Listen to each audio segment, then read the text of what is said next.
Hello friends, మీరు వింటున్న కథ నల దమయంతులు.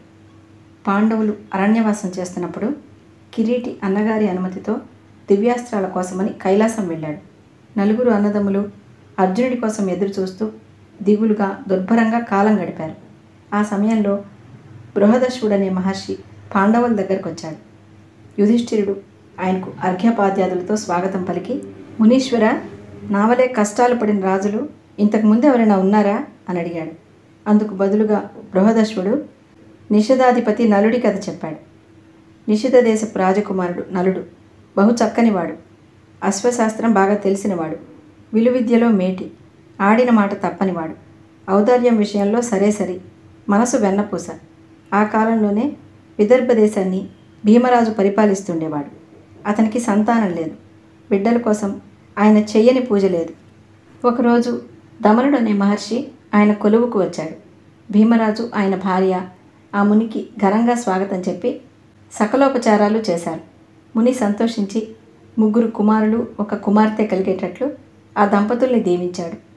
దమన మహర్షి వరం వల్ల కలిగిన సంతానం కాబట్టి మగపిల్లలకు దమ, దాంత, దమన అని, ఆడపిల్లకు దమయంతి అని పేరు పెట్టారు. దమయంతి చాలా చక్కనిది, గుణవతి, శీలవతి. దమయంతి నిషిధ దేశపు రాజు వీరసేనుడి కుమారుడు నలుడిని గురించి, అతని రూపం గురించి, ధైర్య సాహసాల గురించి విని అతని మీద ప్రేమ పెంచుకుంది. అలాగే నలుడు కూడా దమయంతి అందచందాల గురించి విని తప్పనిసరిగా ఆమెనే పరిణయం ఆడాలనుకున్నాడు. ఒకరోజు నలుడు ఉద్యానవనంలో విహరిస్తుండగా ఆకాశ మార్గాన వెళ్తున్న బంగారు హంసలు కొన్ని కిందకు దిగి నేల మీద వాలాయి. నలుడు వాటిలో ఒక రాజహంసను పట్టుకున్నాడు. మిగిలినవి భయపడి పైకి ఎగిరిపోయాయి. పట్టుబడిన రాజహంస వణికిపోతూ, మహారాజా, నేను చిన్న ప్రాణిని, నా తల్లికి నేను ఒకే పిల్లను, నా తల్లిదండ్రులకు ఆహారం వెతుకుతూ ఇక్కడికి వచ్చాను, నన్ను చంపకుండా విడిచిపెట్టు. ప్రత్యుపకారంగా నేను నీ ప్రేయసి దమయంతి దగ్గరకు వెళ్ళి నీ గురించి గొప్పగా చెప్తాను, నిన్నే వరించేట్టు చేస్తాను అంది. నలుడు సంతోషించి మరాళాన్ని విడిచిపెట్టాడు. అది విదర్భపురం వెళ్ళి దమయంతి ముందు వాలింది. దమయంతి ఆ రాయించను చేతిలోకి తీసుకుంది. రాకుమారి, నేను నలమహారాజుని చూసి వస్తున్నాను. ధైర్య సాహసాలు, రూపురేఖ విలాసాలు, సద్గుణ సంపత్తిలో ఆయనకు సాటి వచ్చే రాజుంటాడని నేను అనుకోను. నువ్వు అతన్ని వివాహమాడు.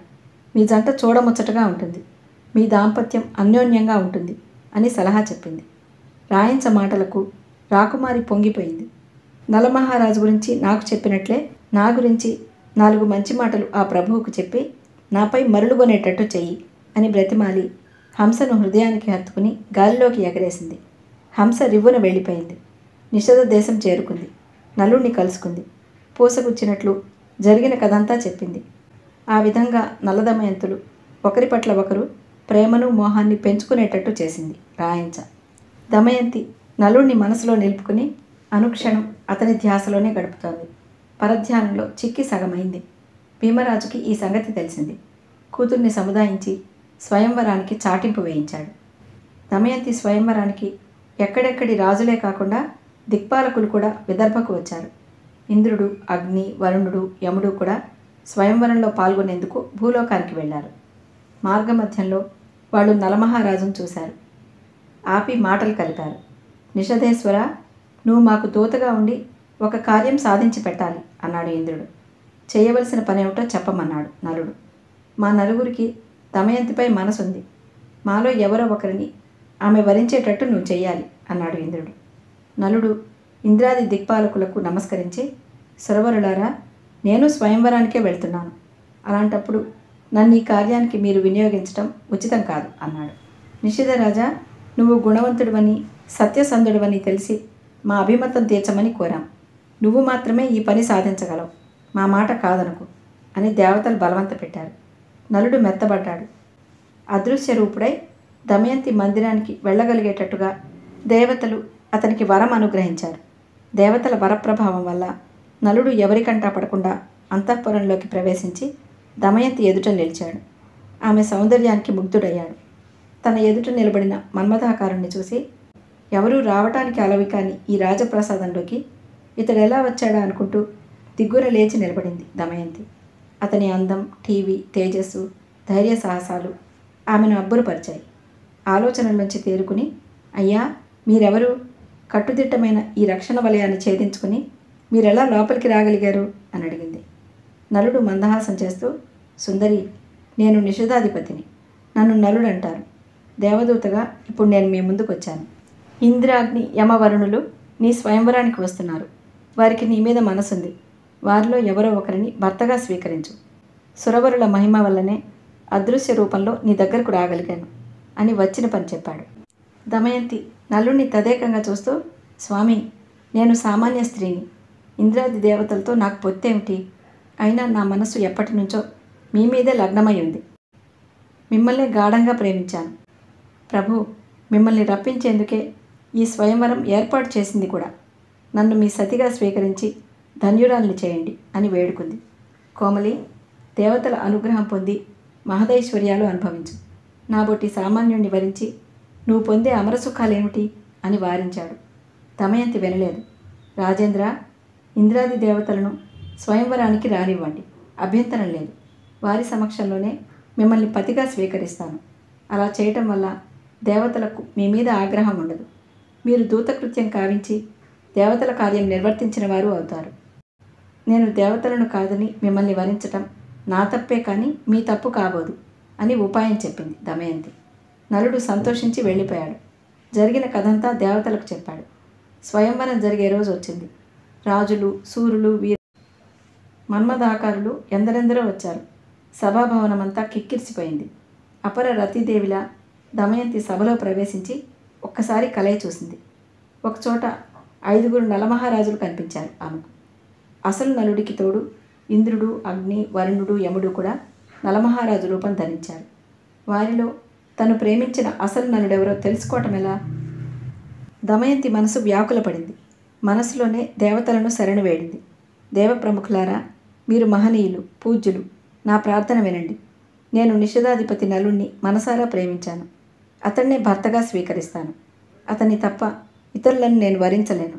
నన్ను కరుణించి నా నలుడెవరో నాకు తెలియచేయండి. మిమ్మల్ని అర్థిస్తున్నాను అని ప్రార్థించింది. దేవతలు ఆమె మొర ఆలకించి తమ అసలు రూపాలు ధరించారు. వెంటనే దమయంతి నలుణ్ణి గుర్తించి అతని మెడలో పూలమాల వేసింది. మంగళ వాయిద్యాలు మోగాయి. నలదమయంతుల వివాహం అతి వైభవంగా జరిగింది. ఇంద్రాగ్ని యమవరుణులు వరాలు ఇచ్చారు నలుడికి. రాజా, నువ్వు చేసే యాగాలలో స్వయంగా నేను హవిర్భవం గ్రహిస్తాను. నీకు ఉత్తమ గతులు ప్రసాదిస్తాను అన్నాడు ఇంద్రుడు. నువ్వు ఎప్పుడు ఎక్కడ తలుచుకుంటే అక్కడ ప్రత్యక్షమవుతాను. దివ్యలోకాలు అనుగ్రహిస్తున్నాను అన్నాడు అగ్ని. నీకు ఆహారం పుష్కలంగా లభిస్తుంది. నీవు సదా ధర్మ ప్రవర్తనుడవై సంచరిస్తావు అన్నాడు యముడు. నీకు దివ్య పుష్పమాల్యాలు ప్రసాదిస్తున్నాను. నీకు జల సమృద్ధి ఉంటుంది అన్నాడు వరుణుడు. ఆ విధంగా వరాలిచ్చి దేవతలు తమ లోకాలకు వెళ్ళిపోయారు. దమయంతికి నలమహారాజుకి వివాహం జరిగిందన్న సంగతి తెలియక కలి, ద్వాపరులు ఇద్దరు విదర్భ దేశానికి బయలుదేరారు. మధ్యలో లోకపాలకులు కలిసి దమయంతి స్వయంవరం అయిపోయిందని చెప్పారు.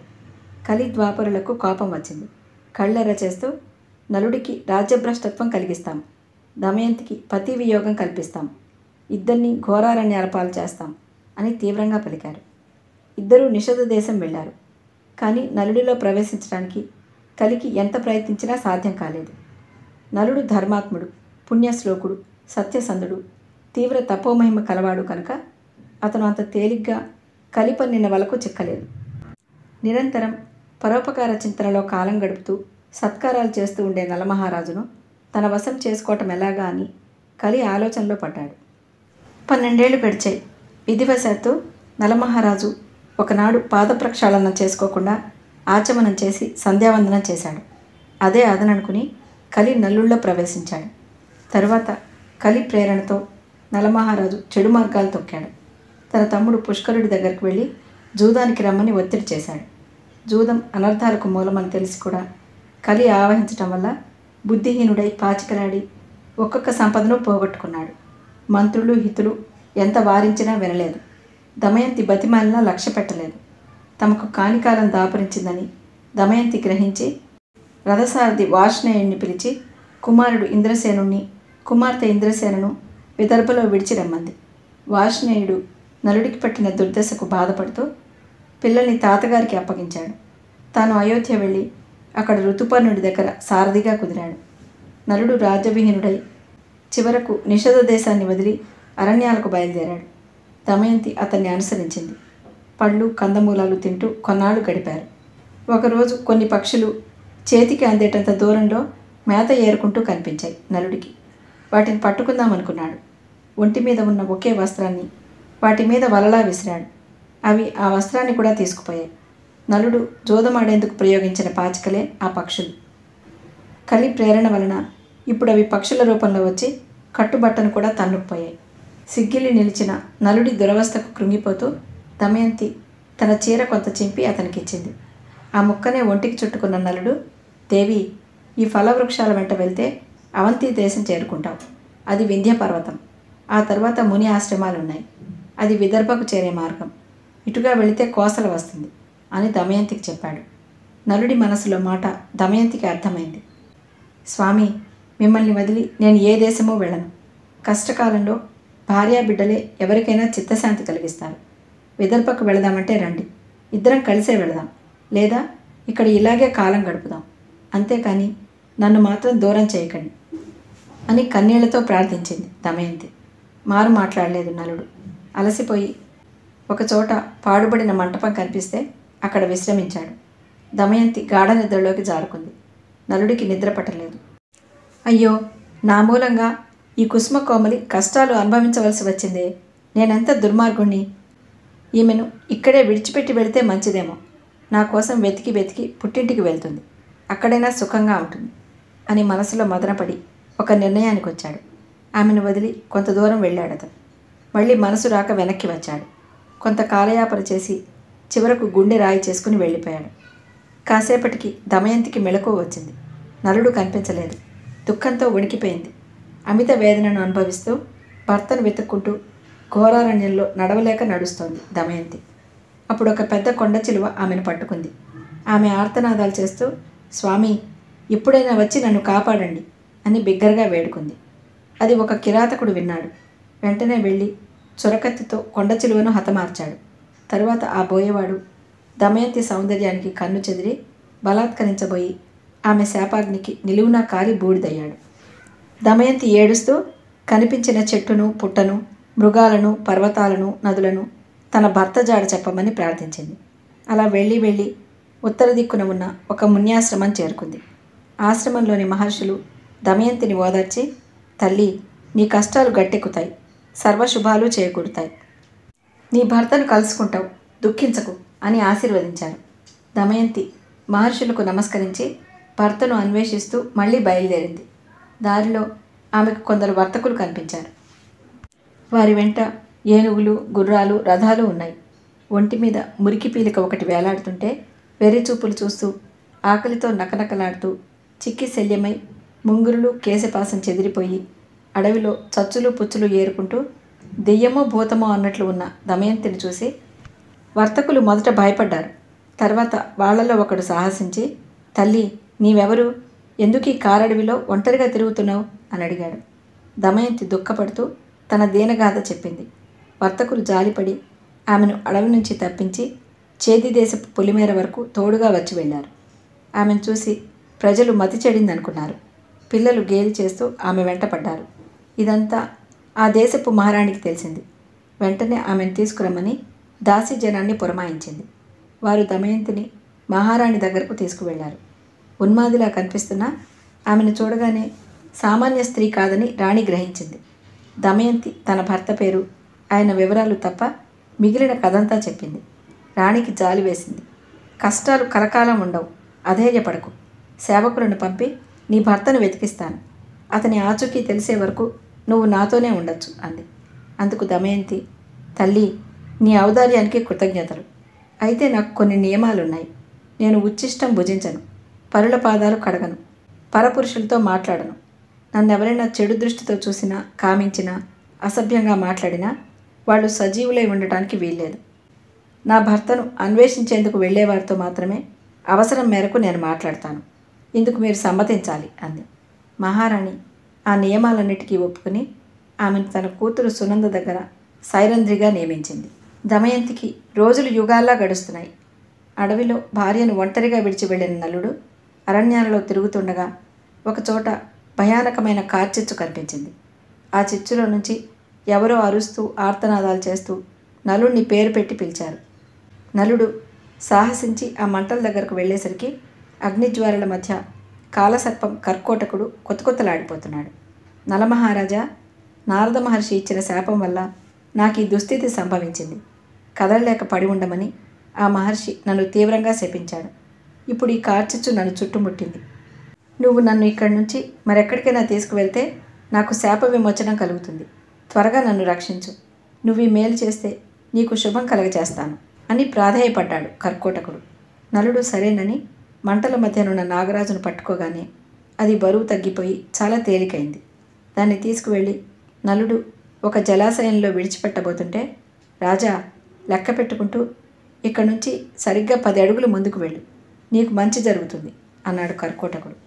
ఏకం, ద్వి, త్రీణి అనుకుంటూ చివరికి 10 అనగానే కర్కోటకుడు నలమహారాజుని కాటు వేశాడు. దాంతో ఆయన నల్లగా, అసహ్యంగా, అందవిహీనంగా తయారయ్యాడు. వెంటనే సర్పరాజు అతని ఎదుట ప్రత్యక్షమై, మహారాజా, విచారించు, కావాలనే నిన్ను కురూపిగా తయారు చేశాను.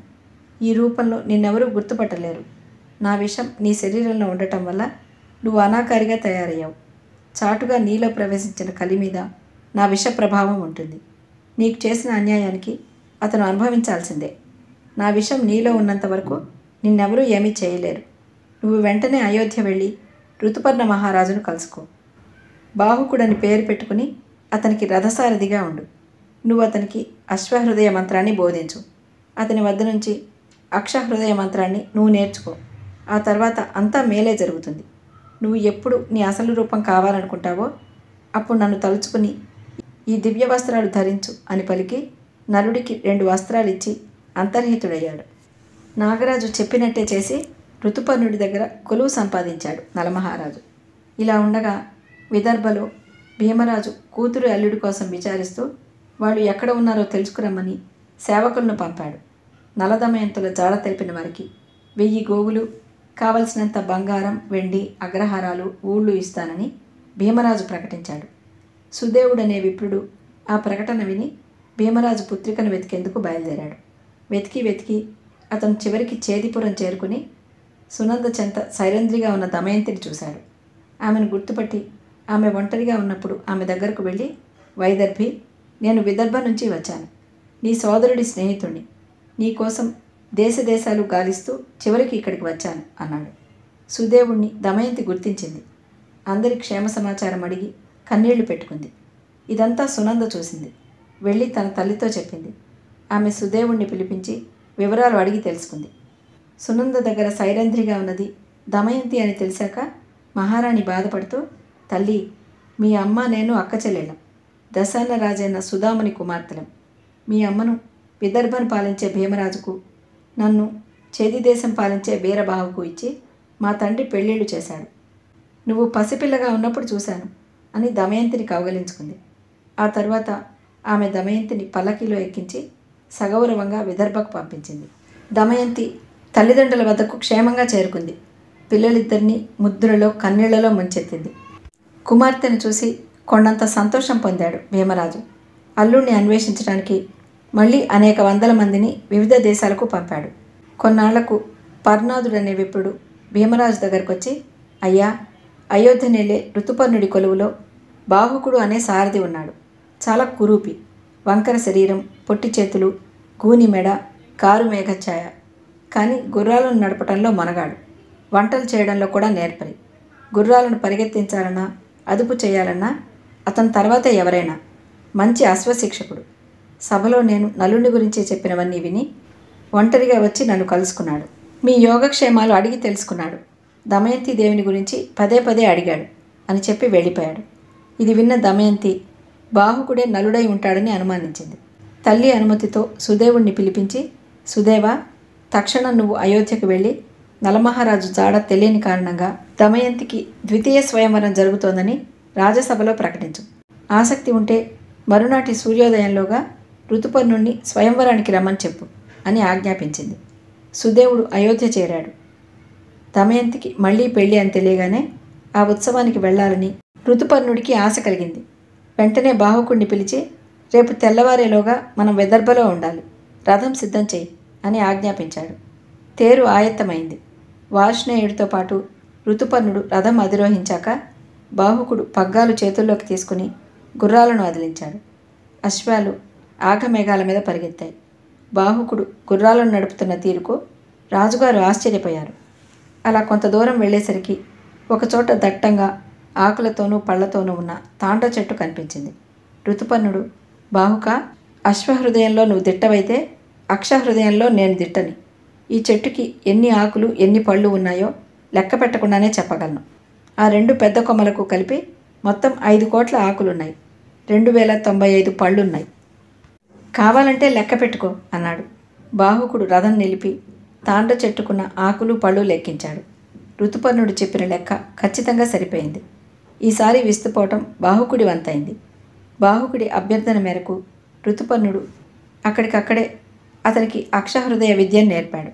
ఆ ఉపదేశం పొందుతూ ఉండగానే దాని ప్రభావం వలన ఇన్నాళ్ళు నలుడి లోపల ఉన్న కలి కర్కోటక కాలకూటాన్ని కక్కుతూ ప్రచ్ఛన్నంగా బయటకొచ్చాడు. తనను క్షమించమని రహస్యంగా నలుడిని వేడుకుని తాండ్ర చెట్టుని ఆశ్రయించాడు. నలుడు ఆ విధంగా కలి నుండి విముక్తుడై ఒక్క దేహ సౌందర్యం తప్ప తక్కిన తన పూర్వపు గుణాలన్నీ పొందాడు. మళ్ళీ రథం సాగింది. ఆ సాయంత్రానికే విదర్భ చేరుకున్నారు. రథఘోష చెవిన పడగానే దమయంతి మనసు సంతోషంతో నిండిపోయింది. భీమరాజు ఋతుపర్ణుడికి ఘనంగా స్వాగతం చెప్పాడు. అయితే స్వయంవర సన్నాహాలేవి ఋతుపర్ణుడికి కనిపించలేదు. దమయంతి కేసిని అనే పరిచారకుని పిలిచి అశ్వశాలలో ఉన్న బాహుకుడి వివరాలు తెలుసుకురమ్మని పంపింది. కేసిని వెళ్ళి వచ్చింది. దేవి, బాహుకుడి ప్రవర్తన చాలా విచిత్రంగా ఉంది. అతను పొట్టిద్వారం గుండా నడిచి వెళుతూ కూడా తల వంచడు, తాను వంగడు. అతను దాటబోయే సమయానికి ద్వారాల పైభాగాలు పొడుగై అతని మార్గం సుగమం అవుతుంది. ఎంతటి జనసమూహమున్నా అతనికి తోవ లభిస్తుంది. వంట చేయడానికి నిప్పు నీళ్లు తెచ్చుకోడు. అతను ముట్టుకున్న అగ్ని అతన్ని దహించదు. పిడికెడు గడ్డి చేత పట్టుకుని సూర్యుడి వైపు విసురుతాడు. వెంటనే అందులో అగ్ని పుడుతుంది. అతను పూలను తాకితే అవి మరిన్ని సుగంధ పరిమళాలు వెదజల్లుతున్నాయి. ఏ వస్తువు లేకుండానే కమ్మటి భోజనం క్షణాల మీద సిద్ధం చేస్తున్నాడు. చూడటానికి వినటానికి కూడా చాలా చోద్యంగా ఉంది అని చెప్పింది. కేసిని ఇలా చెప్పగానే అతను తప్పకుండా నలమహారాజే అని నిర్ణయించుకుంది దమయంతి. అతను వండిన వంటకాలు తీసుకుని రమ్మని మళ్ళీ కేసినిని పంపింది. ఆమె తెచ్చిన మాంసం వాసన రుచి చూసి ఇది ఖచ్చితంగా నలపాకమే అనుకుంది. తరువాత పిల్లలిద్దరినీ బాహుకుడి దగ్గరకు పంపించింది. బాహుకుడు ఆ బిడ్డల్ని ఆత్రంగా ఎత్తుకుని ముద్దాడాడు. ఈ పిల్లలు అచ్చం నా పిల్లల్లాగే ఉన్నారు. అందుకే వీళ్ళని చూడగానే ప్రాణాలు లేచొచ్చాయి అన్నాడు కేసినితో. దమయంతికి తన భర్త అతనేనని రూఢి అయింది. తల్లిదండ్రుల అనుమతితో బాహుకుడిని తన అంతఃపురానికి రప్పించింది. దమయంతిని చూడగానే బాహుకుడు కన్నీళ్లు పెట్టుకున్నాడు. దమయంతికి కూడా దుఃఖం పొంగుకొచ్చింది. బాహుక, అడవిలో ప్రక్కన నిశ్చింతగా నిద్రిస్తున్న భార్యను విడిచి వెళ్ళిన ధర్మాత్ముణ్ణి ఎక్కడైనా నువ్వు చూసావా? అగ్నిసాక్షిగా పెళ్లాడి తననే ప్రాణప్రదంగా ఆరాధించే సాధ్విని విడిచి వెళ్లే తెగువ నలమహారాజుకి తప్ప ఎవరికుంటుందిలే అన్నది. వైదర్భి, కలిపురుషుడు నన్ను ఆవహించి ఉండటం వల్ల ఈ కష్టాలన్నీ మనకు సంభవించాయి. అంతేకాని నేను ఉద్దేశపూర్వకంగా చేసినవి కావు. అయినా పతితో వియోగం వచ్చినప్పుడు సాధ్వీమణులు తమను తాము రక్షించుకుంటారు, కానీ మళ్ళీ పెళ్లికి ఇలా చాటింపు వేయిస్తారనుకోను అన్నాడు. దమయంతి చేతులు జోడించి, మహారాజా, మీకోసం దేవతలనే తిరస్కరించిందాన్ని. మీ జాడ తెలుసుకోవటం కోసమే నా ద్వితీయ స్వయంవరానికి మా తండ్రి ఏర్పాట్లు చేశాడు. ఋతుపర్ణుడి సభలో నా స్వయంవరం గురించి మీకు తెలిసేలా గట్టిగా ప్రకటించమని నేనే సుదేవుణ్ణి పంపాను. కలలోనైనా నేను పరపురుషుణ్ణి కోరినట్లయితే సూర్యచంద్రాది దేవతలు ఈ క్షణాన్ని నన్ను నిర్జీవిని చేస్తారు అని తీవ్రంగా పలికింది. దమయంతి ఈ మాటలు అనగానే నలభూపాల, దమయంతి చెప్పింది అక్షర సత్యం, అనుమానించక ఆమెను స్వీకరించు అని వాయుదేవుడు పలికాడు. అది నలుడికి శిరోధార్యమైంది. కర్కోటకుడు ఇచ్చిన వస్త్రాలు ధరించి నాగరాజును తలుచుకున్నాడు. అతని వికృత రూపం పోయింది. దమయంతిని సంతోషంగా స్వీకరించాడు. తరువాత నిషధ దేశానికి వెళ్ళి పుష్కరుణ్ణి ఓడించి సకల మహీరాజ్యాన్ని తన వశం చేసుకున్నాడు. ద్విగుణీకృత వైభవంతో శోభించాడు. ఫ్రెండ్స్, ఈ కథ మీకు నచ్చినట్లయితే ఇంకెందుకు ఆలస్యం? Like, share and subscribe. Thank you.